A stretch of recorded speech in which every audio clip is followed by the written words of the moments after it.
Hi, friends, and welcome to 15241 Today Talk. Jim Render and I are with you to interview a good friend. Jim O'Brien is our guest, and Jim has written. Let's see, I checked your web page. At that time, the web page said 29 books. It's also important for us to pay tribute to Jim for the fact that over the years he's donated a lot of his books to help charities, including bringing a number of his books over to my golf tournament at St. Clair Country Club to help with our tournament for Family Links. So, Jim, welcome to the program. I must admit to you, though, I know you have an English degree from Pitt. Are you from Pittsburgh? What high school? Where did you grow up? I grew up in Glenwood, which is next to Hazelwood, which is next to Squirrel Hill. So I went to St. Stephen's Grade School in Hazelwood, and I went to Taylor Alderdice, and then I went to the University of Pittsburgh. That's important, by the way. The other day, somebody on TV here referred to the University of Duquesne. I've never heard anybody say the University of Duquesne. So now I'm a Pittsburgher all the way. At what point did you realize that you were in love with writing, that you loved to write? When I was a child of 8, I was shopping with my mother at Christmas time on 2nd Avenue in Hazelwood. She worked at the state store there. She was one of the first women clerks in the state of Pennsylvania. So we would have lunch every other day. She worked a swing shift. Nobody works a swing shift anymore. So some days she worked early, some days she worked late. But we had lunch together. My wife said we've never been together, that we weren't having some meal. But I asked my mom when I was 8 if she would buy me a toy printing press, an Ace printing press at the local variety store, so I could crank out my own little stories. And I started writing about the games we were playing on the street where I lived. It was called the Sunnyside Street, and I formed the Sunnyside AC. I was actually like the athletic director for games on our street, kept statistics, how many home runs, how many points. Had a track and field team of my own, kids that were 9, 10, 11 years old. Put a track together on the street, and started putting stories on the door of my home about what we were doing, and the kids would read it. I didn't create as much of a stir as Martin Luther did in Germany with the treatises on the door, but the kids paid attention. I started sliding little stories under the door of the local Hazelwood Envoy, and they offered me the job to be the sports editor of the paper at 14 years of age. So I've always been at it, still am. Jim, you've done so much writing. What are some of the keys? What must a young writer learn about the craft? Well, at the University of Pittsburgh, where I was an English writing major, they say to write well, you have to read well. So I'm always reading books. Right now I'm reading about 3 books at the same time. People say, how can you do that? Well, that's what you did when you were in school. You read more than one book during the same period of time. I'm reading about Edison, I'm reading about Da Vinci, and it's really inspiring because those guys did such great things. Not that I'm ever going to equal what they did, but it keeps you moving. And I was lucky enough as a young man to have met Myron Cope when I was 14. It was in the basement of the Pitt Fieldhouse. It was at the Pittsburgh Golden Gloves Boxing Championships. Boxing is the best book I've ever written, by the way, is about boxing. So many characters. So I said, Mr. Cope, what do I have to do to become a writer? And he looked at me as only Myron Cope could look at you, and he spoke to me as only Myron Cope can speak to you. And he said, kid, you got to sit down and start writing. And it still echoes in my mind. He's like the voice in the haunted house at Kennywood Park. He's telling me to sit down and start writing. And that's how you get books done. You have to sit down and do it. I was up at 5:30 this morning because I knew I was coming to do a show, and I wanted to get something done. I wanted to be productive. And interestingly enough, I find at the age of 77 that I am writing easier than I've ever written in my life. I can remember things from 50 and 60 years ago in explicit detail, like it was yesterday. But I will confess, I have a problem remembering yesterday, and worse yet, this morning. Interesting phenomena. But Jim Render and I, we both write for the St. Clair magazine, St. Clair Today. We're columnists. Jim probably complains each time when he sees that maybe my column has been played before his. But he makes more money doing it than I do. But we like to keep our connection with the community.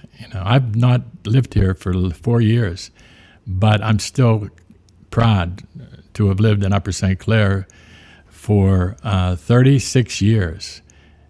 I came at the same time as Jim Render came to coach the football team, so I always had a good team to follow.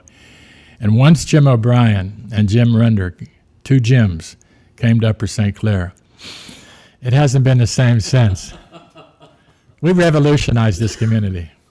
Chuck Noll had a little bit to do with that, Jim. But I always said that you and Chuck Noll, don't shake me off. No. I always said that we had the two best football coaches in Upper St. Clair, and that was Chuck Noll and Jim Render. I should have never brought it up. I'm glad you did. Hey, I've been to East Liverpool, Ohio, and I've seen a life-size cutout of this guy, just like that Joe Paterno cutout. He's in the Hall of Fame, Lou Holtz Hall of Fame. I've not seen that cutout. I've stood next to it because I we're the got same size, too. I got a remark about your Myron Cope telling you to just write. I had a high school English teacher that I give a lot of credit to for anything that I've been able to accomplish as writing. And, I knew her since I was a little boy, and she used to say, I taught your father, I taught your mother, I taught your sister, I taught your uncle, and I'm waiting on you. And she was good. But she also said what you said Myron told you, that it's a must to sit down and start writing. Don't sit there and ponder. Start writing. And sometimes I have a little trouble getting started, but then I'll think of her words, of start, and so it helps. Well, I take pride in my communication skills. I promoted that to my daughters, Sarah and Rebecca, who went to school here in Upper St. Clair. I wanted them to be able to write well and speak well. I had a teacher also, Lois Josephs at Alderdice High School, and she took an interest in me, and she knew that I had some talent, and she wanted to help me, mentor me. And she said, Jimmy, people will always judge you by the way you speak and the company you keep. And I've kept that in mind, too. So I've always sought out teachers, Jim. I've always sought out older people in the business. And now, of course, I'm running out of older people in the business. But I wonder, for instance, how many young coaches in Western Pennsylvania call you or would want to see you or have lunch with you to sit down and talk football with you, because I always sought the interest of older sports writers, and I always, at the Super Bowl or any big event, I would go with the writers from out of town, the Jim Murrays, the Red Smiths. Did you meet Jim Murray? Oh, yes. And I would spend time with them, where most of the other sports writers from Pittsburgh would spend time with each other, which I thought was an incestuous kind of behavior. What can you learn from them? The same gripes about your editors and so forth? I'll tell you another thing. And Barney Kremenko, who was the public relations director of the New York Nets, an old newspaper man in New York before that, I was complaining to him one day about editors messing up a story of mine in a paper. And Barney, whose parents emigrated from Russia, Jewish family from Russia, he said to me, Jimala, when you go home tonight, reach in the crib and take your daughter's hand and hold it. And none of that other stuff will matter. And I've always listened to people like that because it was relaxing and you realize what was important. I read all of your columns, Jim, about your football players. It's obviously how proud you are of them. And one of the things that you do stress is that you pass along the credit for your success to a lot of people that you coach. Well, I've been very blessed. Great kids, great coaches. And it dawned on me one day that a lot of my former players have gone on to be excellent professional men. And I decided I wanted to pass that on, That's the kind of stories I like to write. I just talked to a former Piper the other day named Charlie Williams. And so many of the players in that league, they never got a pension from the AB, never got a pension. And they're still talking about it. They're still griping about it, still hoping that maybe someday they'll get a pension. And remind me of all the steel workers from the communities where I grew up that would sit on benches in Homestead and Hazelwood and Garfield, waiting for the mills to open up again. And you couldn't tell them, it ain't going to happen. No. It's not going to happen. So you have to take care of yourself. You guys have both touched on the word proud. What was the genesis of this series of books, Pittsburgh Proud? Well, what happened was I was doing a magazine in New York for over 30 years, Street and Smith's Basketball Yearbook, the #1 selling basketball magazine in the country. And I was writing for every basketball publication in the country. And all of a sudden, I had moved to Pittsburgh from New York. And not being in New York for a couple years, it made it easy for them to make a change. And I understood that. Today, it wouldn't be a problem with the kind of communication equipment you have today. You know, you can work anywhere, as we've learned. So I always hustled. When someone says to me, I lost my job, I never lost a job. I lost jobs, but I always had 2 more. I always did extra jobs, made extra money, saved enough money that I was able to pay for both of my daughters to go to college. That was like $65,000 a piece. And I saved that from money that I did on freelance writing. You have to do that too. You can't wait till your kids are ready to go to school to realize that you need some money to pay the bill. So I've been smart about that as well. And I go to the library. Even though I now live in next door to Peters Township, but where I go to their library, I still come back to the Upper St. Clair Library. And I think you should, if you're a writer, you need to spend at least 2 days a week in a library. Because you see all those books, that's inspiring in itself. But when you see your own book in the library, it makes you feel pretty good. Because I remember as a child being excited about books. I remember in high school, we would order paperback books. And whenever the boxes would arrive with our books, and they would pass it out, you would have thought they were passing out candy for Easter or Christmas. Because it was a big thrill to get books and to read them. And I like to own my own books because then I can write in them. I write in the margins. I underline lines. And I just read a book. My wife said it's important to go back and read a book you read before, see if you have a different perspective about it. There's a book called Working by Robert Caro, who wrote the trilogy on Lyndon B. Johnson. And somebody told him once, when you have your notes and you have papers, turn every page. And I've been doing that lately because I have about 36 drawers, file drawers of notes, quotes, anecdotes, photos. I have everything you want to know about basketball. And now I'm turning them 1 page at a time and seeing what I can cull from that I can use in my new book. I got to ask you a basketball question. When you lived in New York and you were covering all the basketball for Street and Smith, did you spend a lot of time in the big games in Madison Square Garden?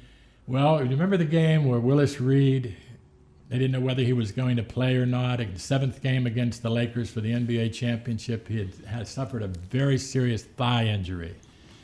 Well, he came out late from the locker room, and he had to pass through the middle of the press row. And my seat was in the last seat before the break, so I was at mid-court. We had 4 seats at the New York Post. And I'm sitting in the far right, and when Willis Reed came out, he pushed off my shoulder to get up onto the court, which was about 4 inches higher than the rest of the surface. So yes, I had the best seat in the house. Those seats aren't available to the media anymore. Those seats sell for over $1,000 a game. That's where Jack Nicholson sits. And I had the best seat in the house for a long time. And I covered all sports, Jim, not just basketball. I got my reputation in basketball, but I just mentioned that the best book I think I've ever written is my book From A to Z, From Ali to Zivik, because there were so many colorful characters in boxing. And to be honest with you, I was never that interested in trying to teach you how to play basketball, football, baseball. I wanted to write stories. I didn't write about the games. You won't find game stories in my books. They're about people. I'm interested in Bino used to talk about that the stories were more fun than the games. Well, people don't realize this. Bino Cook, I called him once and I said, I just read a magazine story and said you should list the 10 people who had the greatest influence on your life. And I said, Bino, this is scary. And Bino Cook, by the way, was the sports information director at Pitt when I was a student there. And we started a newspaper, a tabloid called Pittsburgh Weekly Sports, which we had for 5 years. And we were very proud that when we closed it up, we paid all of our bills. We didn't owe anybody a dime. Rich people closed up shop with soccer teams and hockey teams and everything else and didn't pay their bills. We paid our bills. But Bino got me interested in the stock market when I was 18 years old. Bino taught me about saving and investing. And we had a lot of fun together. Bino got me into some trouble, too. He was good at that. But I told Bino, I said, you're third on my list. He said, third? Who's ahead of me? I said, well, my wife Kathy's first and my mother's second. He said, I can live with that. He said, you were lucky. You had good broads around you. And, of course, that's the way Bino Cook talked. He never quite got it when it came to women. He never understood women or to respect them. We used to have a lot of fun. We'd go to lunch, and then he would I'd take him over to where he filmed some of his stuff for ESPN. He was quite a character. Well, I had an occasion, and again, I became friends initially with Howard Cosell because he worked at ABC where Bino Cook worked. And I visited Cosell in his apartment with his wife and Mimi, and he once told my wife Kathy, this is Howard Cosell. I want you to know you married beneath yourself. But Cosell was like that, but toward the end he became a bitter man, and I hope that doesn't happen to me. He started turning against people. But I'd see Cosell go into a studio, pull a story off the AP wire whenever they went over the wire, read it, speed read it, toss it aside flamboyantly like it was a sword fighter, and then go on the air. And it was as if it was perfectly scripted. He was so smart. He was an attorney before he was a writer and a broadcaster. And you learn from being around people like that. And that's what I always did. I always wanted to get better. I still do. I still talk to my grandchildren. I want them to be like their mom and their grandma. I play Scrabble a couple times a week with my wife, Kathy. She wins 3 out of 4 games. We keep records. Since 1970, we have the scoring records of who had the highest game, who had the highest one play. And she likes to use that to say that she's smarter than me. But I was smart enough to marry a smart woman. And I told Bino Cook this one time. I said, Bino, by now you should realize something. You're always talking about women, but in the wrong way. I said, smart. The older you get, you realize that smart is sexy. Find a woman who's smart and who can complete the crossword puzzle for you and to keep you on course. And I needed that. When you come from Hazelwood, you need somebody to keep you on course.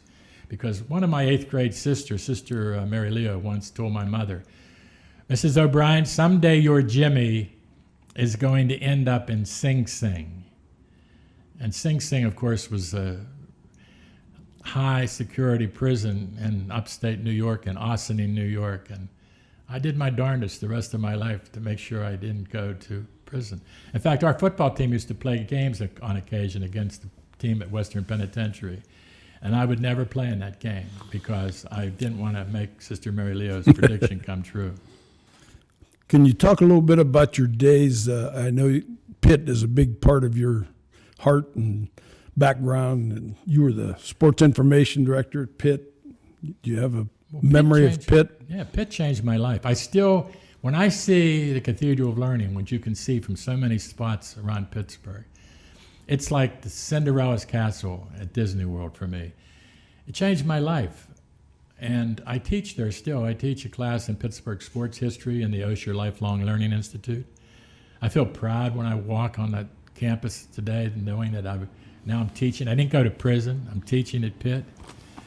I met a lot of people at Pitt, not just the teachers, but people like Frankie Gustine, who owned a restaurant there, Doc Carlson, who was the health director. I met Horst Sarnecki, who was the groundskeeper. I learned things from them. They were wise men.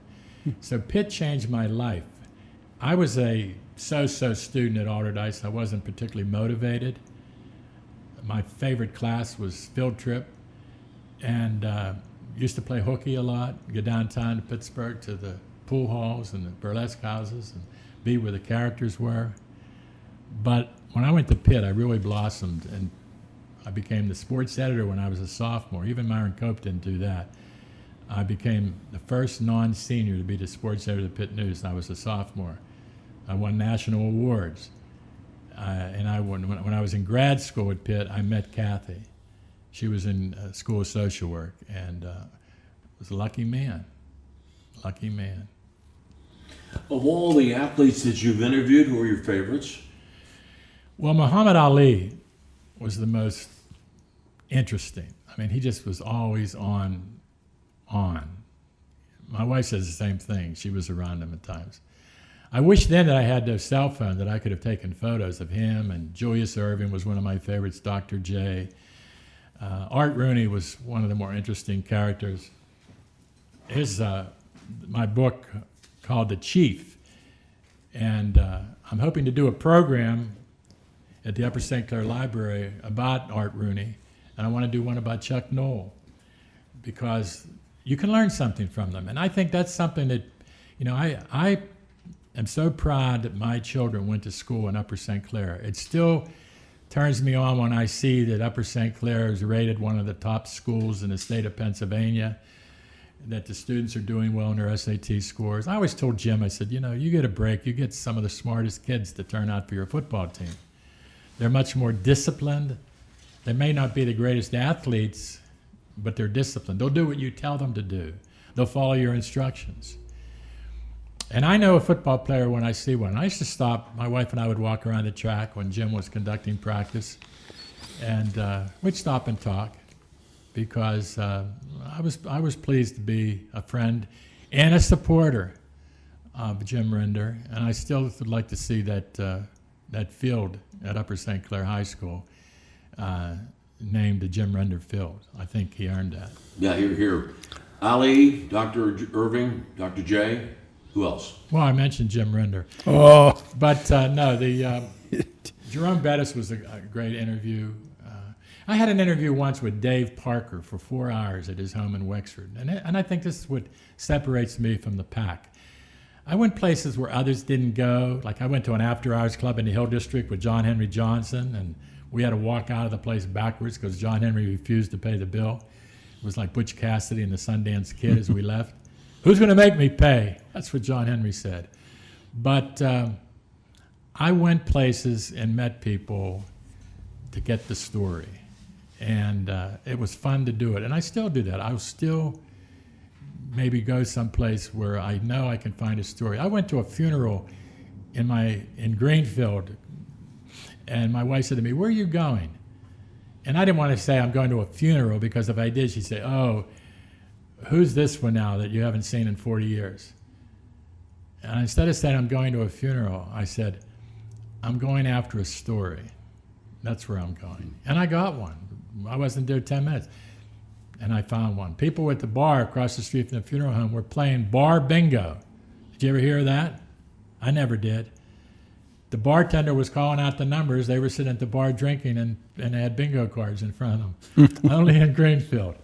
Hey, Jim, we've got 4 minutes left. I want you to talk a little bit more. You've mentioned your daughter, Sarah. She's a doctor, correct? Sarah is a pediatric oncologist, hematologist, children with blood disorders, teaches all over the world.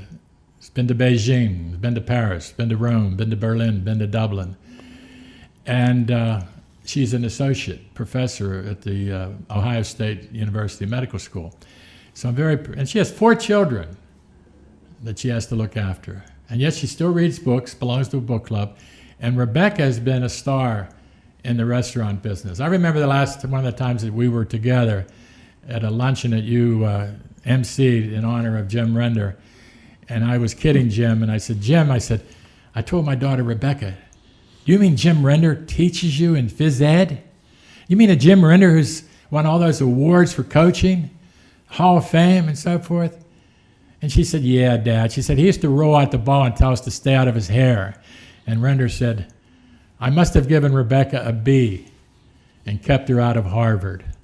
But my kids benefited by going to school in Upper St. Clair. Where's Rebecca live? Rebecca's in Los Angeles, the suburbs. And you said she's in the restaurant business? Oh, yeah, she's an executive now. She hires and trains general managers. She started out at 16 at Eaton Park at South Hills Village.